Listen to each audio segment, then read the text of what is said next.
Mergo nek laris niku undangane terus ning ora entuk duit wong murah. Heeh. Kula trima kala mangsa ning Watonuman 1 juta. Ha iya. Angka kalih panitia bersih dusun selamat sukses. Angka 3 Bapak Kepala Desa Bunder dan perangkatipun sugeng ngayomi warga Desa Bunder. Angka sekawan warga Pedukuhan Widara Wetan insyaallah dados warga ingkang sakinah mawaddah warahmah saking kula hamba Allah. Padha kula nggih hambane Gusti Allah.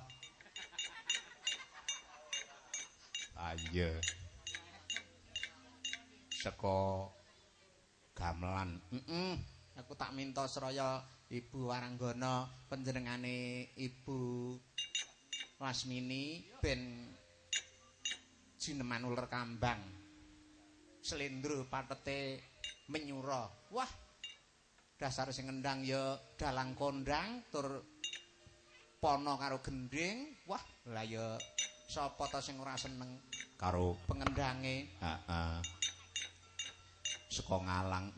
Kuwi dalang wis apik tenan kuwi. Mas Panut ki suarane apik, cekele apik. Ming cirine sethithik. Cirine apa? Kecilik ngendas.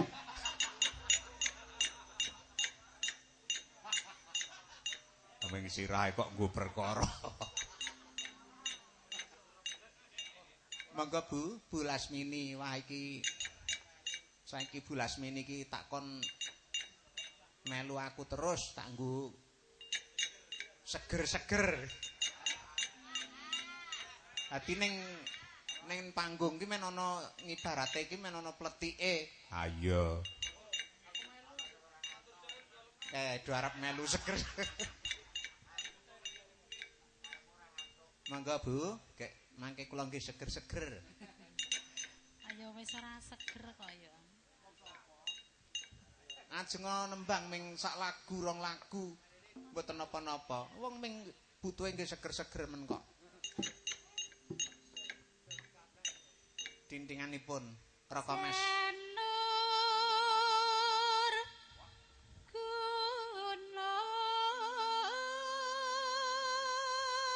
Di kersane Pak Lurah kok. Heeh. Ukuran pun darape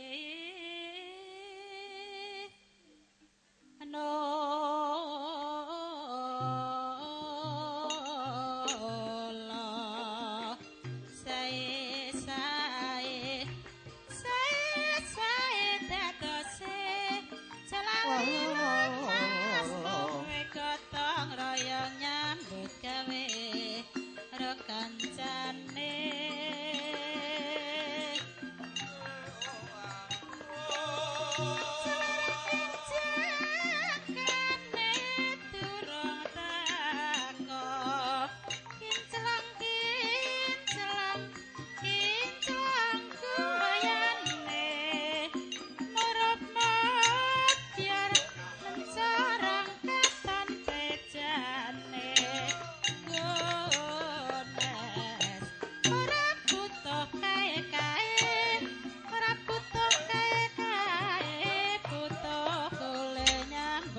Nalika Bu Lasmini ki melu aku sepisan.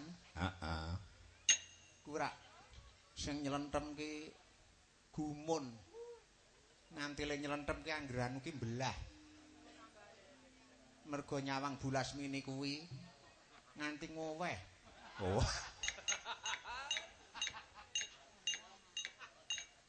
Ayo, kene apal ki rak saiki. Nong nong nong nong. Mangga Bu.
Menika jineman Lur Kambang sampun kula kintuni.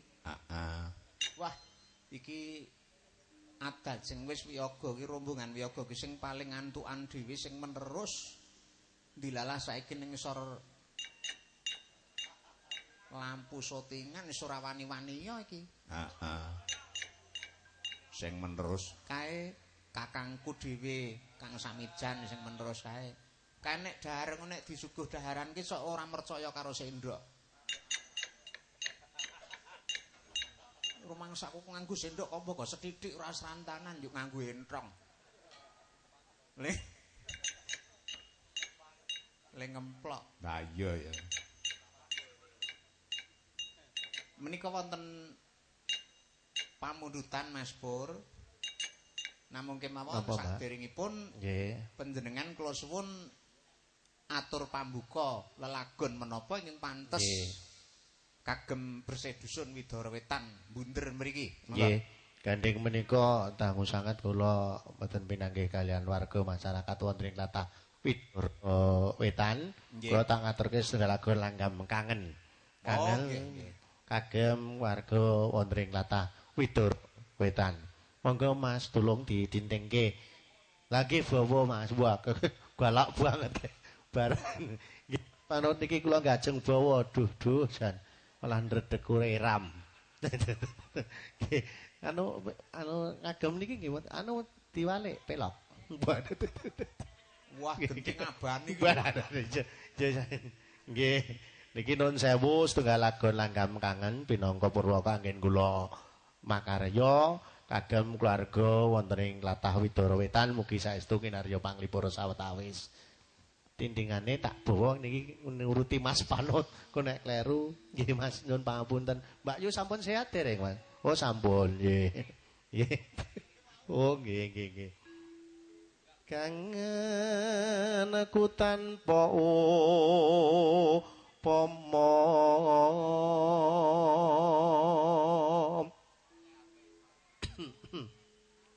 mong sliramu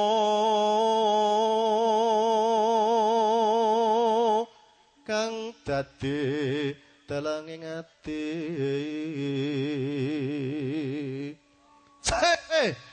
Gathek malah meneng bae iki kok. Aku ki ngomong semaramu. Wah ya to. Wa slawas anggonku nunggu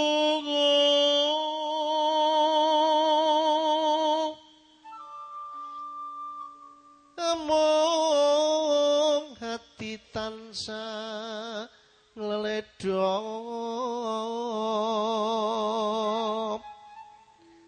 ngeling ana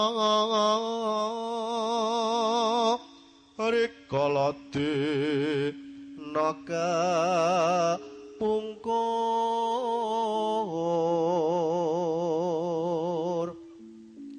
sliramu nate ngendika Mas tresna lahir terus ing ngaten. Nah, kono sing bawa aku tak SMS-an karo cah Budegang.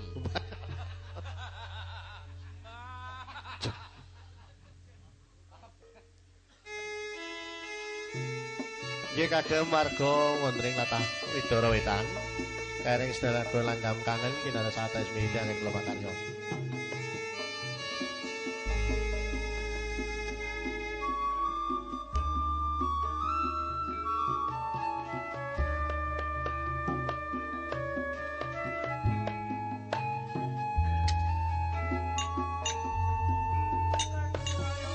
Pitung sasi lama senggon ku ngenteni mong sliramu wong ayu kang dadi hati rino wengi mong tansah tak impi-impi jroning ati kangenku setengah mati jenang kula yo dek yo mbok aja lali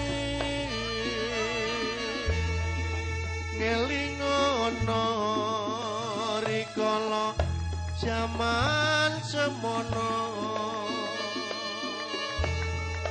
liramu janji aku setyo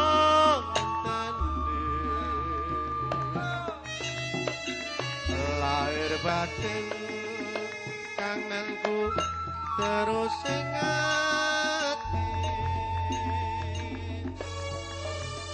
kangen wong kangen ngene rasane rindu wong ayu kowe tak tunggu kangen wong kangen opo tambane rindu tambane kudu ketemu lopo muda enake kanggo rujak legan mono aku kang nandang kasmaran balong janur wong ayu kowe tak tunggu musadani kangenku tan antuk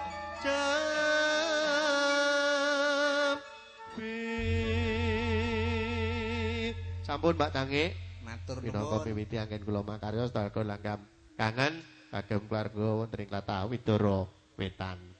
Nggih. Sampun dereng le SMS-an. Menika wonten SMS saking Mbak Ayu sampean. Sinten? Mbak Ayu sampean. Mbak Ayu kula niku sinten? Kudu cah Budegang. Wolah. Lah sinten, Dik? Menika nyuwun pun kintuni langgam yen ing Tawang ana lintang. Oh. Niki mboke bocah-bocah. Sinten? Sapa meneh nek ora? Mbak Ayumu sing ning kidul lho. Oh. Ayo. Kula mboten ngerti. Weh, Mbak Ayumu Suti. cocok maksud. Nggih, mangke pun pinangkani lajeng nuwun sewu Mbak Cange. Nggih. Menika wonten sak wingking panggung menika nggih kathah pepunden-pepunden sepuh ingkang sami lenggah nenggani wontenipun cucalan dalu menika langkung-langkung piyambakipun Pak Lurah Ngalang, Pak Matno menika nggih rawuh biasanipun piyambakipun menika sering cok nyekar lan ugi Pak Kabul Santoso kala sampun dawuh kalian kula engko lurahe Ngalang kon nyanyi ngaten. Ah, pun aturi minggah dateng panggungnya mawon, Mas. Oh, ngaten nggih. Nggih. Saderengipun Mbak Jarimah, Mbak Siti ngaturaken lagon menika kersanipun Pak Lurah Ngalang kapurih minggah dateng panggung badhe ngaturaken lagon menapa kula sumanggaken sumangga. Monggo Pak Lurah. Wah. Monggo Pak Matno.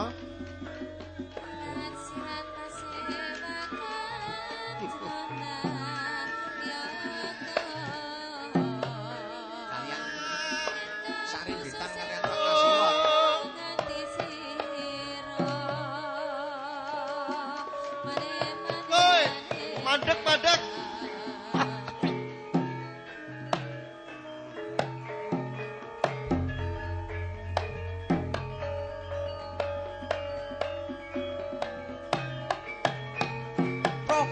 Prok.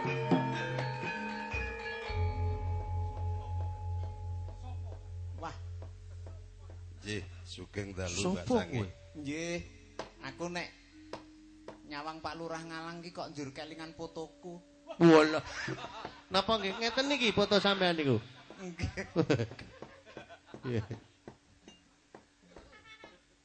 Niki nyuwun pangapunten. Nyuwun pangapunten Mas Pur nggih. Nggih. Niki dilalah anak kula wedok loro-lorone enten mriki kabeh. Nggih. Kan monggo dibayar. Lah nggih. Urung nyanyi. Nggih. Niki nyuwun pangapunten Mbak Cangi nggih. Nggih. Kersane niki Mbak Jarimah kali Mbak Siti kersane nyekar rumiyin. Kula timbangane kula sih nyekar mungkin lah penontonnya malah bubar malah kabiran. Oke, lajeng mendhet tarton apa pripun niku? Kowe ora sah. Ora. Nggih. Iki Waduh. oh ya kowe siji. Nggih, Siji. Jarimah siji. nggih. Siti siji. Kayak kowe siji. Mati aku.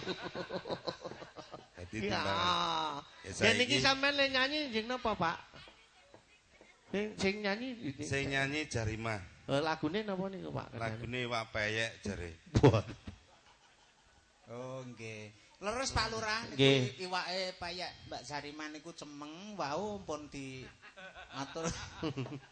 Sampeyan ngertos napa, Mbak Cange? Nggih. Wau nika sing diaturke Mas Pur wau ture. Deline ireng. Pun kersane Mbak Jarimah. Yo nggih. Ngateko nduk. Ayo nak ngatekono kancanana Pak Lurah. Nyanyi mikirnya. Assalamualaikum Ora, salam. aku ora arep duet. Siap, Bang. Esuk tanggal 17 welet duet iki aku ora patek kepenak awake. Nggih, sak dikersake lagune. Wis nderek lagune napa mawon kula purun. Berdua lah. Bayaran. Karo Mbak Siti rapopo nggih. Matur nuwun, kula tak mundur malih mawon. Kendangin nut. Kendang ana neh Mas, anu yo. Nggih, monggo. Wah, jan penyanyi ki luwes.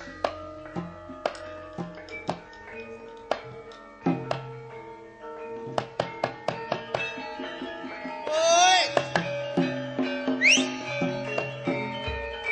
Nek slepek ngoten niku Mbak Sariman niku ora wangun lha malah kaya pitik arep ngendhok.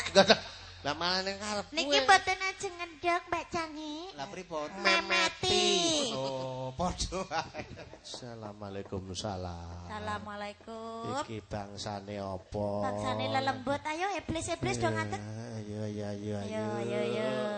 Ayo wis do entuk, terus do nyambut gawe ya Le ya, Cak Bagus. Bu. Bocah kok cemlewu. Mbok. Mbok sapa? Lah, Mbok sapa? Nah, aku anakmu ki aku Mbok. Kak aku mbok sapa? Mbok Sarija. Mbok Jare mbok beruk. Mbok Sari Jaki sing wong edan turut Wonosari. Turun Wonosari iki. Oh, betul. Lah nek apal jenengan. Lah iki gimbi kaya. Iki gimbi to. Gimbi iki sing nganggo sarung gek kesentok wong sing aku banter kali. Iya. Kino. Aja ngono kuwi. Aku ki sing tak mesake kudu sapa-sapa. Gimbi. Kita mesake kudu sapa-sapa. Tukange slenem gur ngenang ngene. Kowe iki ngopo, Kang?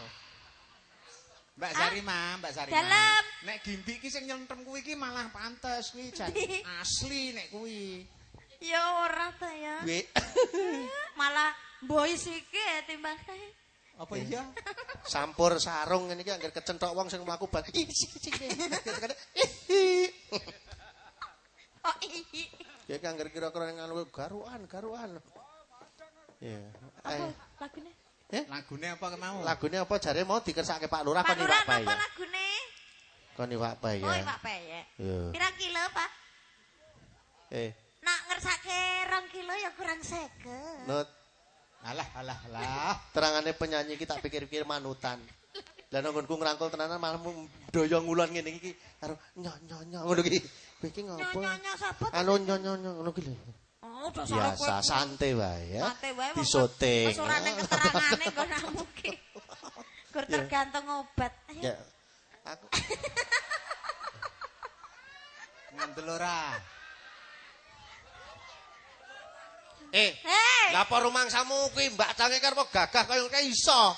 Kaya ora to. Wong kuwi anggere minggu mresake kaya ming padha wae kok le kowe cara aku sewiyah-wiyah. Aku wis tuwa kok.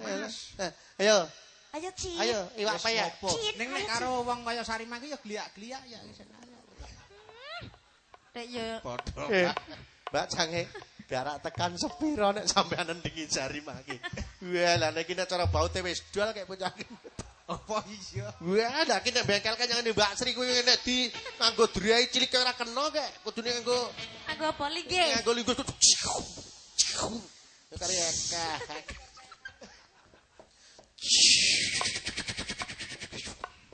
Yo. Hey! Ale, lele. Asyo. Asoy Pak D. Ya.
Berita orang hilang. Ya.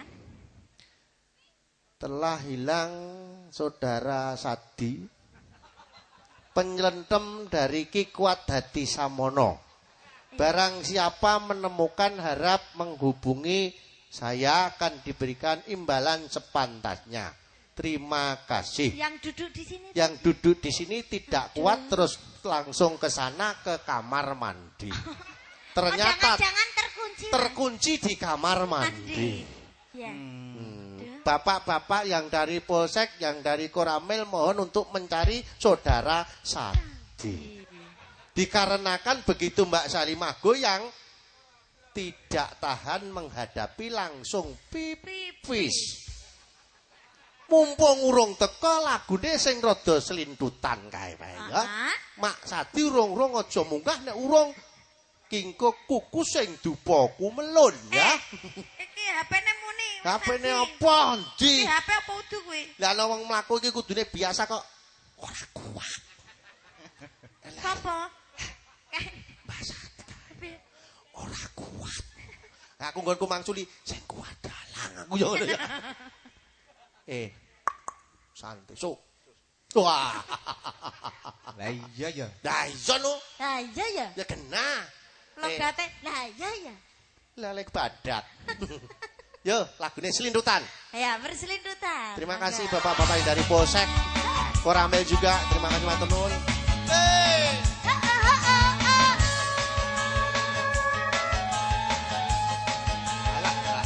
Wah, belum ngamu nundul. Buat Pak Sukirana nanti ditunggu lagunya. Lagunya sampai gunung. Mas Giran, tanyanya ke aku ya. Aku rasuki saben dina mikir terus hati-hati. Hadlan Jumas Mojokerto duaan pancitan siramu katresnan langkah lintutan. Dino saya, pancen salah. Saiki ne terus terang mreng sliramu. Kawitane kang itu dia. among sembralan ora tak anggap tenanan kok kebablas. Kene lho Le.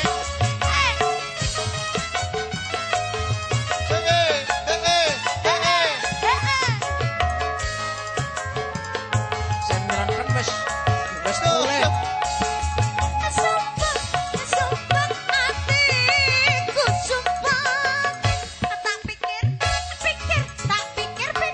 kau tambah judan. Ala lati nang mas wis lenjang. Waduh. Ditinggal Wes. seorang sendiri.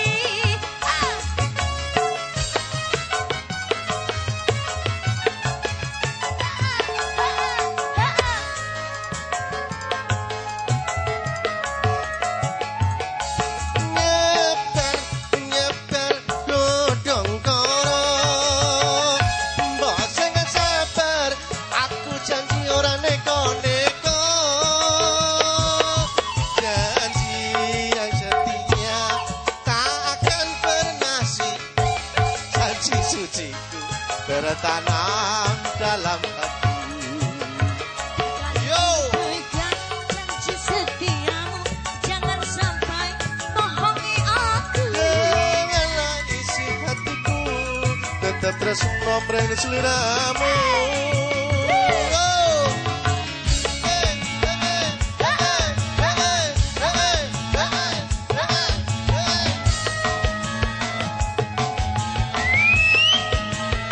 Alah,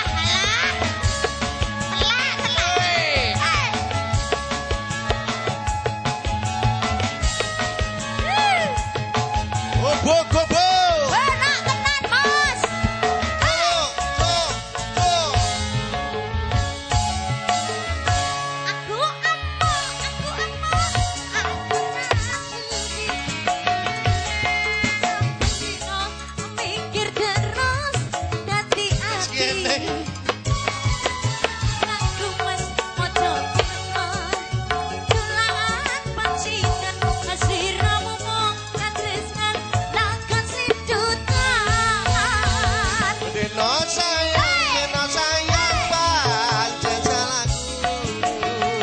saiki terus terang ning sliramu kawitane kang mak yo amung sembranan ora tak anggap tenanan kok kebablasan bablas nang ndi nang Widoro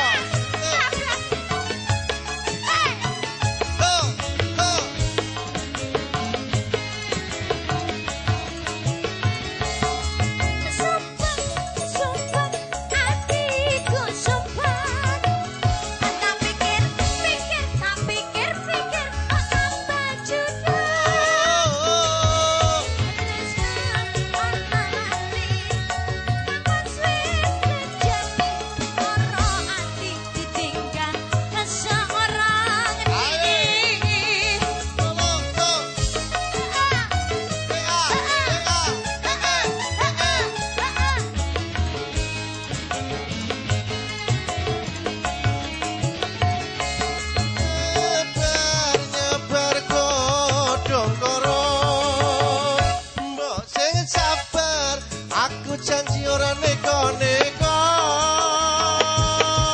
janji yang setia takkan pernah sirna janji suciku tertanam dalam hati dan ku pegang janji setiamu jangan sampai bohongi aku janganlah isi hatiku tetap tresno mring sliramu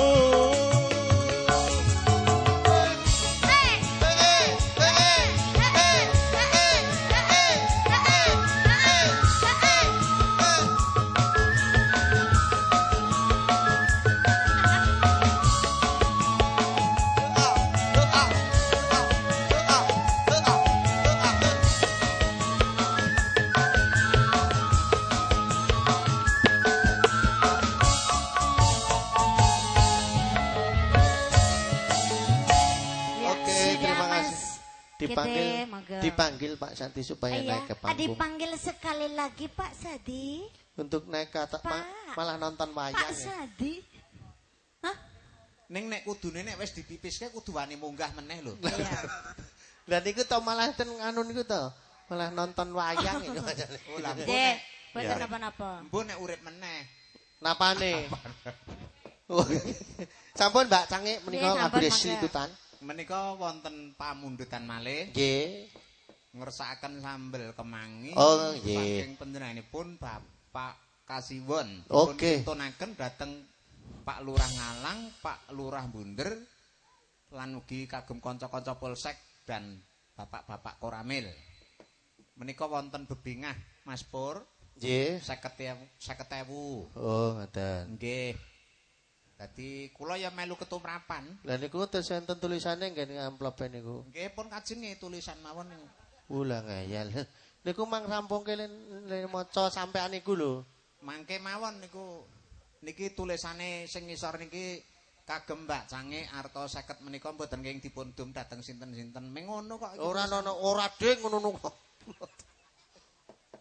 Nek anu kira-kira ora anu nyanyike dhewe wae. Ngono kok ngayal. Nyanyi dhewe. Lah nek kon nyanyi dhewe iki ya kowe mayango. Lah kene ana wong anu kok le. Dadi ki wong nyambut gawe iki gotong royong. Nah, rak ngono. Dadi nek sampean ki entuk amplop sak isine terus ana tulisane. Wong gotong royong niku apik to? Apik. Lah sing maca sampean terus sing nggo duwite aku. Oh iya. Kuwi jenenge gotong royong. Aku ki ya ora arep tak kukuwi duit 50 kok nggo ngapa. Lah ning rak mergo urung tak pasrahke kowe. Weh, lah sing masrahke kapan? Sok taun ngarep. Wola ra ngono. Ayo, Mbak. Mbak Sambel kemangi. Sambel kemangi. Kayak Mbak Siti. Mbak Siti, sambel kemangi. Penyanyi sing kaya wedhon ke mau. Sampean ki nek aran-arane penyanyi dibokonge gedhe sisih wis. Lah sampean ki kok teliti banget pun tau ngerti to, Mo? Lho, genah ketok kono kok. Gek jarene nggone Mbak Lasmini andeng-andengen. Apa nih? Bokonge. Sampean ki. Mangke sambel kemangine men Mbak Zarima. Oh, ngono. Mbak Cangik nggih. Nggih, Mbak Cangik. Nggih sayang. Nggih sayang. Ya. Nggih. Suti. kok Suti. Suti. Nggih menika minangkane pambutan kemawon Bapak Lurah Ngalang ngersake Lungi Tengah Asmara. Iya, nggih. Oh iki dadine sambil kemangine Mbak Zarima. Mbak Zarima. Oh iya. Nggih. Yes, karepmu neh. Boleh kaya nelongso banget. Kok kagolan to? Karepmu neh. Padha mampir singek. Wis gek kono gek do nembango. Nggih. Ya kaya ngene iki apike anggere wayangan nganggo campur sari ki wah jan luwe-luwe mengko tekan jam 1, jam 2. Trimo cangek limbuk wah. Cawerane akeh ning ming tulisan kabeh. Lah iya. Ora usah sok ngapusi sampean lho. Wong ya nampa kok le. Ayo Mas, lagune Lungi Tengah Asmara.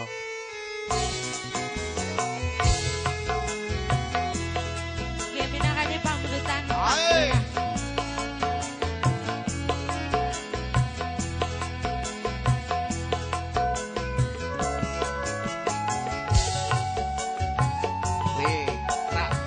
Gede sesisih to.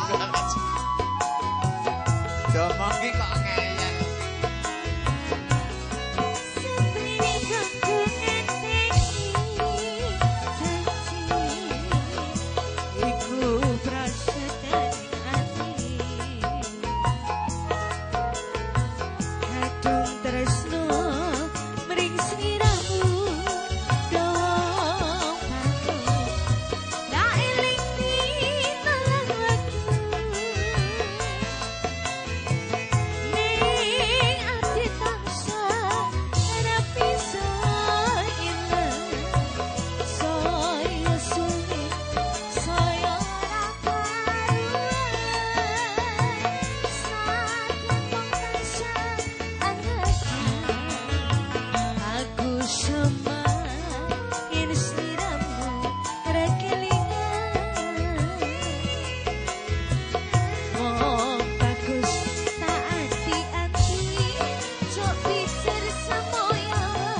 Sampun. Kok Nggih. Nek sampun nggih. Nggih. Kek mang lungguh. Kuwi aku nggawa Mbak Siti tak jak ning Sidoarjo Ponjong kono. Mbak Siti iki gelut karo penonton. Nah sebabe kowe klebu arep wong wedoke kendel. Ana penonton munggah ning panggung tonyo jengkelit. Saking rosane, Yung. Delok kele pothok ya jan ngandel aku wong kaya ngono kuwi bojone judune kaya sing nylentem kuwi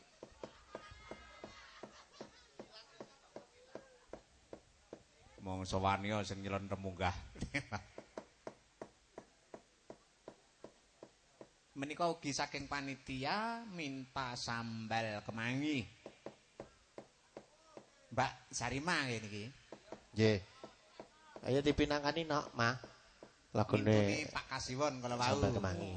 Pak Kasiwon? Sing ngesake Pak Kasiwon. Kasiwon di mana Pak Kasiwon? Di belakang panggung, di belakang. Pak Kasiwon deh. Itu piyaine itu. Pak Kasiwon deh lo. Oke kasihan ya. Ora tak jakne Mbah Pujo. Ya. Sekalian yang dari Jakarta Pak Sukiran gimana lagunya? Ini sudah masuk ke lagu yang rame Pak.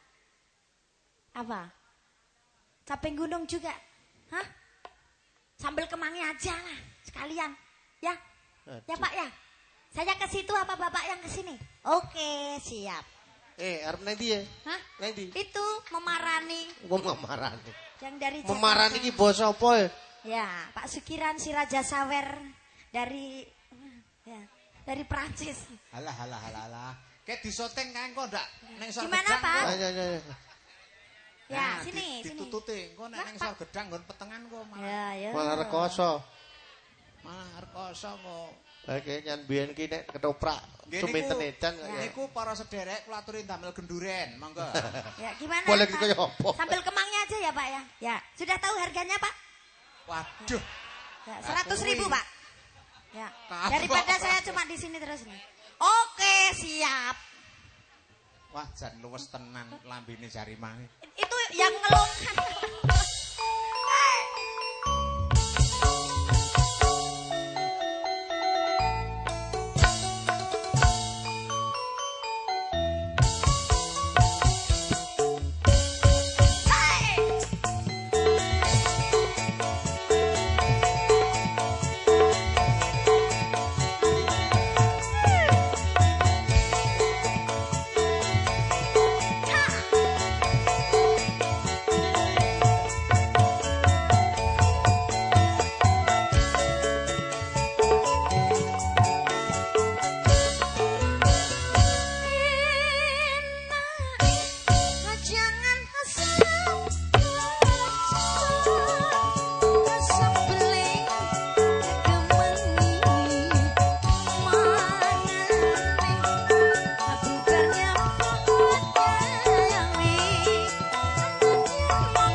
Diajak pulang aja, Pak. Duh. Bubar. Nyamuk bunga kowe mau bunga kopi.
Iki itu amu diitung arep nyandi kowe iki nduk. Iki itu amu ge hitungan. Aku arek semaput rasane Mas. Kosek. Piye lho? Iki lha iki ketan kari di 20. Ya sangune. Iki sajake sangune. Tenang aja. Ini Pak Sukiran tinggal gesek. Ya, tinggal keluar. gesek. Lah kamu gesek Ya. sik keluar apa? Ya, lagi, Pak. Mas Pur, Dalam, Pak De. mesake sing dituntun sing wedok ke mau lho. Anu lah niki. Kula nggih putih bapake mau putih nggih. Karo muring-muring. Ayo mulih tak sambelke dhewe. Cek ibu. Ibu. Tak sambelku nek karo sambele Salimah. Ibu iki mboten ngendika napa-napa kok mengulungi dompet. Dadi bareng diulungi dompet malah gila le mlayu bantek. Matur sebanuan Pak Sukiran ditunggu Ya. lagi nanti. Terima kasih Pak ya. Terima kasih Pak. Terima kasih matur nuwun ya. Nggih. Oke. Akhire go penyanyi gelem turut sor gedang barang ejean. Nuwun matur nuwun ya. Bantuan gempa cuah. Iya yuk ki gandeng Jalimah gempa sing bendet nggon gunung-gunung dibantu nok kowe. Ayo cincing. Duh. Mas Pur. Dalem. Lah kene gek menggeh-menggeh kaya ngono kuwi kepiye kuwi? Meh pedhot. Assalamualaikum salam. Iki barah kula. Iki gandeng niki wau klesik-klesik saking ngisor gedang nika. Iki Mbak Salimah rene niki kan masrahke jenengan. Monggo. Oh. Atele mabrut. Remang cari kene kekuyu kekle. Lekle. Ora neh. Atele Jah, cari jah.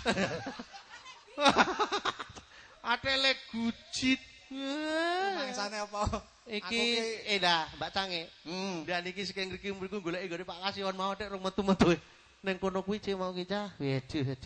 Alah padune marak. Nyamak. Jan dompete ra gelem nampa kek mau cah. Wah, jan. Dompete mau ora gelem nampa kok banget ana.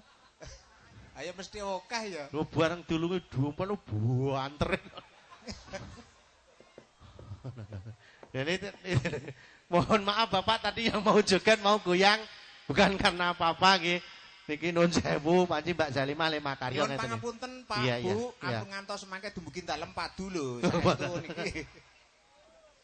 Mboten napa-napa niki namung gojek kami temen. Oh iya. Ya ini mohon maaf untuk dikasih lagu Layang Swara. Spesial buat Ibu yang tadi Bu Yati. Oh ya Bu Yati.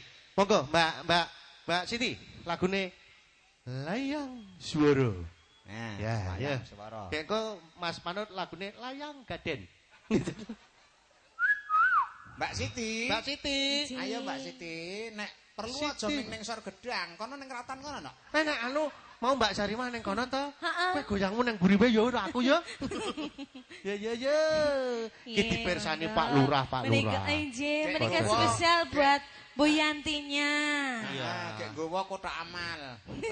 Pantahane Bu Yanti mal sing ndak mriki. Ya, kayak Pak Mat Ronti. Ya Pak Kasiman gimana? Udah mau pulang? Udah mau pulang belum? Belum. Pak. Lah kok sarungan? Pak Kasiman. Oh ya. Awas lho hati-hati lho Pak, mungkin ndak midak nopong ndak ramari-mari. Bibik nemplokne. Maaf aja. Mungkin mau nyanyi Bapak? Mau nyanyi mungkin? Ya. Saya sumpah saya enggak bawang Bapak lho, Pak. Yang bawa Mbak Cange. Tak kandake sisan men. Monggo. Malah jabang bae. Nganti duit 50. Nyong.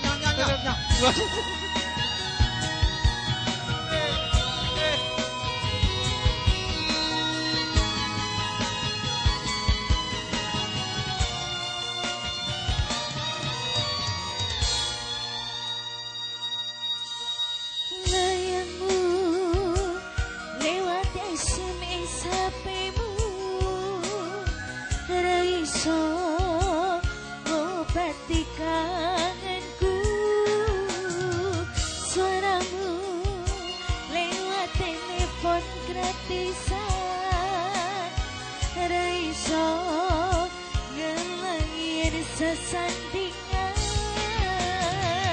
janjimu semono tresnamu gede ngatani saiki ketinggalake Layang Swara